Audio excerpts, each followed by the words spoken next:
आज एक ऐसी किताब के बारे में मैं आपको बताने वाला हूँ जिस पर मेरी काफ़ी पहले से ख्वाहिश थी कि इसकी कुछ चीज़ों पर बात किया जाए, क्योंकि इस किताब के ऑथर इतने इंटरेस्टिंग हैं कि ये इंसान की फितरत को मद्देनज़र रखते हुए बात करते हैं। हालांकि इनकी कही हुई कुछ ऐसी चीज़ें हैं जो कि सेंस मेक नहीं करती, पर उन चीज़ों से हमें कोई लेना देना नहीं है। मैं आपको सिर्फ इसकी वही चीज़ें बताने वाला हूँ जो आपको सही मायनों में फ़ायदा देगी, क्योंकि मैं आपको वो कभी नहीं बताऊँगा जिससे मेरे खुद का कभी कोई फ़ायदा ना हुआ हो। और मैं अपने खुद के राय के साथ आपको बताने वाला हूँ इसके बारे में। इस किताब के ऑथर एक काफ़ी बड़ा दावा करते हुए कहते हैं कि पहला इंसान इस दुनिया में पैदा नहीं हुआ, बल्कि हम हमारी यूनिवर्स के किसी दूर सितारे से आए हैं। और इसे साबित करने के लिए वो कुछ काफ़ी ठोस सबूत पेश करते हैं, जिन्हें सुनकर आप भी अपने बारे में सोचने में मजबूर हो जाओगे और आपकी ज़िंदगी को देखने का नज़रिया पूरी तरह से बदल जाएगा। और इसने मेरी ज़िंदगी भी पूरी तरह से बदल दी थी जब मैंने इसके बारे में रियलाइज़ किया था। और एक बात आप जान लें कि इस वीडियो की बात सिर्फ सुनने और जानने के लिए नहीं है, बल्कि अपने फितरत का एहसास करने के लिए है। और मेरा मकसद भी यही बताना है। इसकी पहली सबूत पेश करते हुए ऑथर लिखते हैं कि जैसे जब भी आप तपती धूप में बाहर निकलते हो और अचानक से आप सूरज की तरफ देखते हो, तो आपको अपनी आँखों को प्रोटेक्ट करना होता है अपने हाथों से। और आप ऑटोमेटिकली ये कर लेते हो क्योंकि आप सूरज की रोशनी नहीं सह सकते, आपकी आंखें बर्दाश्त ही नहीं कर सकती। पर उसी दौरान आप फिज़ा में परवाज़ करते हुए उन परिंदों को देखो और आप देखोगे कि वो धूप से अपने आप को प्रोटेक्ट नहीं करते, बल्कि आराम से उड़ रहे होते हैं, मानो कि वो इसी दुनिया के लिए बने हो। और वो दर्द व तकलीफ़ में नहीं होते। पर हमारे साथ ऐसा नहीं है। और हमारे इस ऑब्ज़र्वेशन के बारे में ही इस किताब के ऑथर कहते हैं कि ये साफ साफ बयान कर देता है कि हम इंसान इस दुनिया के नहीं हैं, इसीलिए हमारी बॉडी एडजस्ट ही नहीं हुई इस दुनिया के एनवायरनमेंट में। पर फिर भी बड़ा सवाल तो ये पैदा होता है कि परिंदे अपने आप को सूरज से बचाते कैसे हैं। साइंस कहती है कि ऐसा इसीलिए है क्योंकि उनकी ट्रांसल्यूसेंट तीसरी आईलिड होती है, जिसे कहते हैं निक्टेटिंग मेम्ब्रेन। और अगर ये हम में होती तो हम भी ऐसा कर पाते, हम भी अपने आँखों को प्रोटेक्ट कर पाते, पर ये हमारी आँखों में नहीं है। और दूसरा और एक एविडेंस हमारी इस दुनिया का ना होने का वो ये है कि सूरज हमारी आँखों को डैमेज कर सकती है। इसकी अल्ट्रा वायलेट लाइट जो निकलती है वो हमारे लिए काफ़ी हार्मफुल होती है, और ये बूढ़े लोगों पर सबसे ज़्यादा बुरे इफ़ेक्ट पैदा करती है। और कहा जाए तो दुनिया की सारी पॉपुलेशन इससे अफेक्टेड है। ये तो मेडिकल टेक्नोलॉजी की इतनी ज़्यादा डेवलपमेंट होने की वजह से हम बच जाते हैं, पर पिछले ज़माने में ऐसा नहीं था। लोग लिटरली अल्ट्रा वायलेट रेज से बीमार होकर मर जाते थे। और तीसरा एविडेंस जो है हमारी इस दुनिया का ना होने का वो ये है कि सूरज हमारे स्किन को ख़राब कर देती है, डैमेज कर देती है, और यहाँ तक कि बहुत सारी बीमारियाँ पैदा कर देती है। और सबसे वर्स्ट केस सिनेरियो में ये हमें कैंसर की बीमारी पैदा कर सकती है हमारे अंदर। और हम धूप में जाना पसंद नहीं करते तेज़ गर्मी की वजह से, और इस डर से कि हमारी स्किन कहीं ख़राब ना हो जाए, सनबर्न ना हो जाए। और आदमियों के साथ ऐसा होता ही है, पर हम मजबूर होते हैं। और बहुत सारी औरतें तो सनस्क्रीन लगाकर बाहर जाती हैं इस डर की वजह से कि कहीं उनकी स्किन ख़राब ना हो जाए। और ये क्रीम उनकी स्किन को प्रोटेक्ट करती है, क्योंकि नेचुरली हमारी स्किन अपने आप को प्रोटेक्ट करने के लिए नहीं बनी। हमारी स्किन में ये एबिलिटी ही नहीं है। और ऑथर कहते हैं कि कुछ लोग यहाँ पर ये आर्ग्यू कर सकते हैं कि सिर्फ उन लोगों के स्किन में सूरज की धूप की वजह से प्रॉब्लम होती है जो ज़्यादातर घर में रहते हैं, पर जो लोग बाहर धूप में काम करते हैं उन्हें कुछ नहीं होता जब उनकी आदत पड़ जाती है धूप में जाने की। पर ऑथर कहते हैं कि ये एकदम ही गलत है अगर आप ऐसा सोचते हो, क्योंकि यूवी रे से हुई डैमेज एक तो ज़ाहिरी होती है जो आपको दिखाई भी पड़ जाएगी आपकी ज़ाहिरी आँखों से। जिसमें स्किन काला हुआ नज़र आता है, जला हुआ नज़र आता है। पर इसके साथ और एक तरह की प्रॉब्लम भी होती है। उसे आप सिर्फ अल्ट्रा वायलेट लाइट के ज़रिए से ही देख सकते हो। और ऐसे डिवाइसेस मिलते हैं, वो हमारी ज़ाहिरी आंखों से नज़र नहीं आते, और जब आप उसे देखोगे ना तो आप दंग रह जाओगे। मैं सच कह रहा हूँ। तो चलिए अब लिजर्ड्स की एक एग्ज़ाम्पल लेते हैं।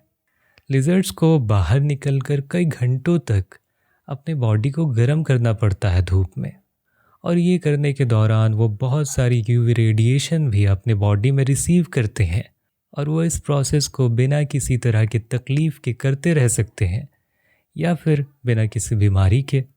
और ऐसा इसीलिए है क्योंकि उनकी स्किन इस काम के लिए पूरी तरह से फिट बैठती है, उन पर सूट करती है। और यहाँ से ही सवाल ये पैदा होता है कि हमारे अंदर ये काबिलियत क्यों नहीं है ना, सोचने वाली बात। और इसके अलावा मौसम भी हमारे अंदर हमारे बॉडी और मेंटल हेल्थ पर काफ़ी इफ़ेक्ट पैदा करती है। जैसे कि ठंड में एक बड़ी प्रॉब्लम तो सीजनल अफेक्टिव डिज़ॉर्डर होती है, और ये एक तरह की डिप्रेशन होती है। और ये उन्हें होती है जब लोगों को ज़्यादा धूप की रोशनी नहीं मिल पाती ठंड के मौसम में। और हर ठंड के मौसम में मेरे साथ भी ऐसा ही हूबहू सेम होता है। और इसके साथ गर्मियों के मौसम में तो लाखों लोगों को एलर्जी हो जाती है, और मौसम के बदलने की वजह से बुखार हो जाती है। और गर्मियों में बुखार होने के चांसेस सबसे ज़्यादा होते हैं। तो सवाल ये पैदा होता है, जिसमें ऑथर कहते हैं कि क्या हम फेल हो चुके हैं अर्थ में as a species millions of साल के एवोल्यूशनरी प्रोसेस के बाद भी, क्योंकि इन सब के मुकाबले हम वीक हैं। और इसके अलावा एक और बड़ी प्रॉब्लम तो ये होती है कि धान, गेहूँ, ये सारी चीज़ें सीजन्स के एक वक्त में होती हैं और दूसरी सीज़न में वो नहीं होती। और ख़ाने की ज़रूरतमंद वाली जो चीज़ें होती हैं, उनके साथ साल का कुछ वक्त ऐसा आता है जिसमें वो बहुत ही कम होती हैं, क्योंकि उस वक्त फसल की पैदावार ही नहीं होती। और यहाँ पर सेंस तो तब मेक करती ना जब हमारी रिप्रोडक्टिव साइकिल इस पैटर्न में फिट हो सकती, जैसे कि दूसरे जानवरों में ऐसा ही होता है। पर हम इंसानों में नहीं होता ऐसा कुछ भी। हम सारा साल रिप्रोड्यूस करते रह सकते हैं, इंटरकोर्स करते रह सकते हैं बेहद कड़ाके की ठंड के बीच में भी। और पहले के ज़माने में तो काफ़ी ज़्यादा मुश्किल होती थी, और ज़िंदगी गुजारना ही काफ़ी मुश्किल था कि कहीं कुछ फसल पैदा हो जाए या फिर कोई खाने की चीज़ ही मिल जाए। कड़ाके की ठंड में कोई पैदावार ही नहीं होती थी। पर फिर भी इंसान की नेचर उस एनवायरनमेंट में नहीं ढली, वो आज तक वैसे ही रही। और एक ऑब्जेक्शन यहाँ पर ये पैदा हो सकता है कि जैसे साइंटिफिक एविडेंस से हमें पता चलता है कि हम अफ्रीका में इवॉल्व हुए थे, हमारी पहली स्पीशी अफ्रीका से इवॉल्व हुई थी, और वहाँ पर सीजन्स नहीं हुआ करते थे जैसे हमारे वक्त में जहाँ हम रहते हैं। यहाँ पर हमें 4 मौसम देखने को मिलता है, हम 4 मौसम एक्सपीरियंस करते हैं। और यहीं से ही ये डाउट पैदा होता है कि हम अफ्रीका में इवॉल्व हुए हैं भी या नहीं। बट साइंटिफिक एविडेंस तो ये कहती है, और इससे हमें यही पता चलता है कि हम अफ्रीका से ही आए हैं। इसीलिए सबसे कन्विंसिंग ये लगता है कि काफ़ी ऐन मुमकिन है कि हमें किसी ने वहाँ पर और दुनिया की अलग अलग कुछ इलाकों पर उतारा था, ना कि हम वहाँ खुद इवॉल्व हुए, बल्कि हमारी ओरिजिनल घर से इस बेकार से दुनिया में हमें लाया गया। और इसी वजह से मौसमों के बदलने में हमारे पास सिर्फ एक ही ऑप्शन रह जाता था कि हम ठंड के मौसम में थोड़े गर्म वाले इलाके में माइग्रेट होकर चले जाएं, और गर्मी के मौसम में थोड़े ठंड वाले इलाके की तरफ चले जाएं। और हज़ारों लोग हमारे आज के दौर में भी ऐसा करते हैं, जो पैसे वाले लोग होते हैं। पर यह ऑप्शन ज़्यादा बेहतर नहीं दिखाई देता उनके लिए जो कि 9 to 5 जॉब करते हैं, और उनकी बड़ी फैमिली है, या फिर कोई बुरे हेल्थ कंडीशन से जूझ रहा है, और कोई फाइनेंशियल प्रॉब्लम्स हैं किसी की बहुत सारी। पर हम इंसानों की नेचर तो हमारी इन प्रॉब्लम्स को नहीं समझती ना। जैसे कि अगर आपको भूख लगती है और आप अपने पेट को कहते हो कि मेरे पास पैसे नहीं हैं, तो क्या वो मान जाएगा और भूख नहीं लगेगी? ऐसा बिल्कुल भी नहीं हो सकता। बल्कि अगर आप खाना नहीं खाते तो आप बेशक मर जाओगे।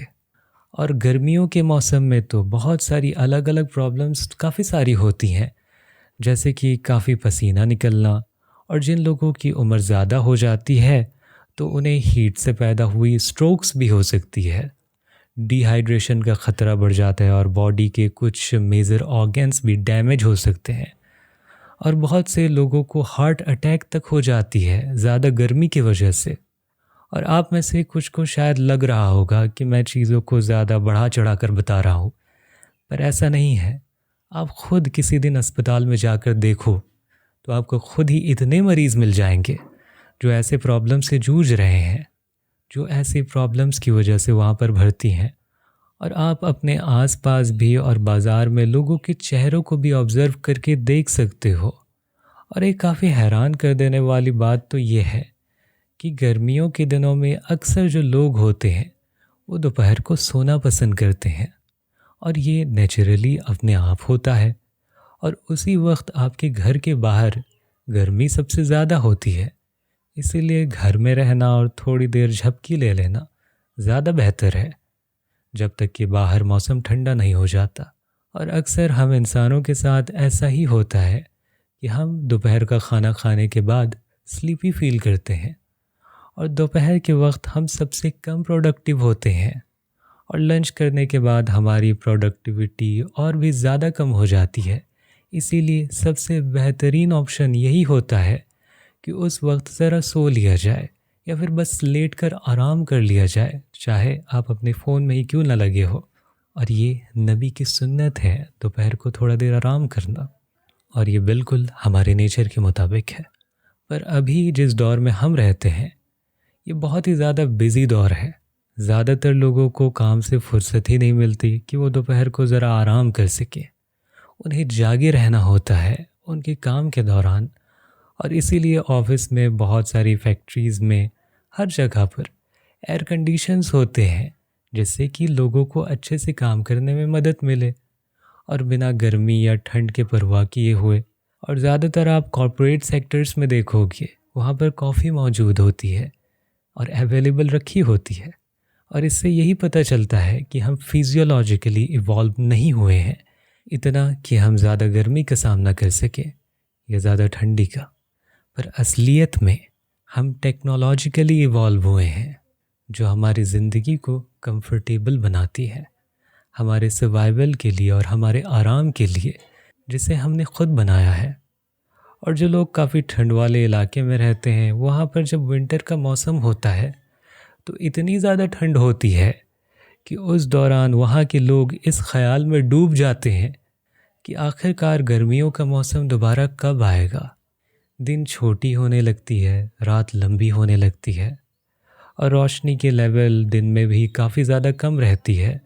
और इसी वजह से वहाँ के लोग डिप्रेस फील करने लगते हैं और उदास फील करने लगते हैं। और इससे भी साफ तौर पर ये समझ आता है कि हम ज़रूर किसी ऐसी जगह से आए होंगे जहाँ पर लाइट की जो लेवल है वो कंसिस्टेंट रहती थी पूरे साल बसाल, और वहाँ रात नहीं होती थी। मतलब ये एविडेंस हमें यही बताती है कि हम किसी ऐसे प्लैनेट में इवॉल्व हुए होंगे जहाँ पर लाइट की लेवल कंसिस्टेंट रहती हो, ना कि वहाँ पर कोई डेंजरस यूवी रेडिएशन होगी। और कुछ कंस्पायरेसी थियरिस्ट ये बिलीव करते हैं कि शायद हमें अर्थ में एक्स्ट्रा टेरेस्ट्रियल एलियंस ने रखा होगा, क्योंकि अर्थ में हमारे इवॉल्व होने की एविडेंस कोई ज़्यादा ठोस खास हमें मिलती नहीं है। और उन एक्स्ट्रा टेरेस्ट्रियल्स ने हमें नॉर्थर्न और ईस्टर्न अफ्रीका में उतारा होगा। और जितने भी जो non religious conspiracy theories human origin के बारे में हैं वो यहाँ पर एलियंस को इन्वॉल्व कर देते हैं, क्योंकि कोई ठोस साइंटिफिक प्रूफ यहाँ पर मौजूद ही नहीं। अचानक हमारी ओरिजिन की और फर्स्ट ह्यूमन सिविलाइजेशन के डेवलपमेंट की प्रोसेस की, और इसीलिए एलियंस ज़्यादा बेहतर ऑप्शन नज़र आते हैं उनके लिए। पर हम तो मानते हैं कि आदम अलैहिस्सलाम और अम्मी हव्वा को फरिश्तों ने दुनिया में रखा अल्लाह के हुक्म से, ना कि एक्स्ट्रा टेरेस्ट्रियल एलियंस ने। और एक दूसरे पॉइंट ऑफ व्यू से अगर देखा जाए तो इन एक्स्ट्रा टेरेस्ट्रियल्स को ही आप फरिश्ते समझ सकते हो। तो इन सभी चीज़ों से हमारे सामने नतीजा यही निकल के सामने आता है कि हम अपनी हज़ारों साल लगा चुके हैं हमारे आसपास के एनवायरनमेंट को बेहतर बनाने के लिए, जो हमारे लाइफ को कंफर्टेबल बनाए। इसीलिए हमने साइंटिफिक डेवलपमेंट्स की और टेक्नोलॉजी बनाई, पर हम अपनी फिजियोलॉजी में किसी भी तरह का कोई भी बदलाव नहीं कर पाए। हम इसमें नाकाम रह गए। और अगर हम इस प्लैनेट के होते हैं तो हमारी फिजियोलॉजी पहले से ही इस दुनिया के एनवायरनमेंट के मुताबिक ढल जानी चाहिए थी। जैसे कि दुनिया में बाकी जितने भी स्पीशीज़ हैं उन सभी की बॉडी और माइंड यहाँ पर अच्छी तरह से ढल जाती है, पर हमारे साथ ऐसा नहीं हुआ। और अगर आप एकदम ही एंशिएंट टाइम के लोगों से हमारे टाइम के लोगों को कंपेयर करोगे तो आपको ज़मीन और आसमान का फ़र्क दिखाई देगा। लाइफ स्पैन में, प्रोटेक्शन में, कंफर्टेबिलिटी में, नॉलेज में और जितनी भी पॉसिबल चीज़ें आप सोच सकते हो उन सभी में।